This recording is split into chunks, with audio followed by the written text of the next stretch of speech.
네, 국내에서 두 번째 신종 코로나 바이러스 확진자가 발생하면서 긴장감이 높아지고 있습니다. 더구나 이 환자는 입국 당시에 발열과 인후통 증상이 있었는데도 의심 환자 명단에서 빠져 검역이 느슨한 것 아니냐는 지적도 나오고 있는데요. 당국은 확산 차단에 총력을 기울이기로 했습니다. 김장현 기자입니다.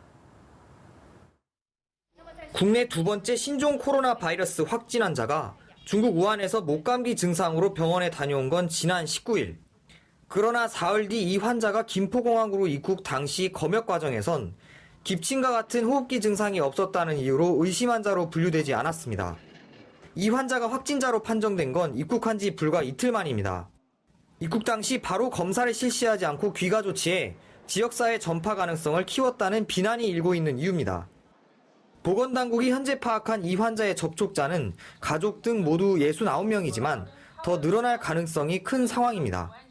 신종 코로나 바이러스의 경우 환자 1명이 전염시킬 수 있는 사람 수를 의미하는 재생산지수가 1.4명에서 2.5명으로 낮지 않은 것으로 파악되고 있습니다. 전문가들은 특히 유동인구가 많은 설 연휴 이후 바이러스의 유입 가능성도 크다고 보고 있습니다.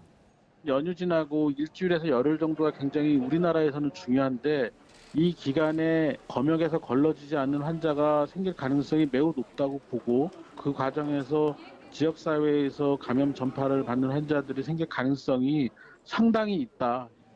비상이 걸린 당국은 공항 등 입국 과정에서 검역을 한층 강화하고 의심 환자로 분류하는 증상 범위를 넓혀나갈 계획입니다.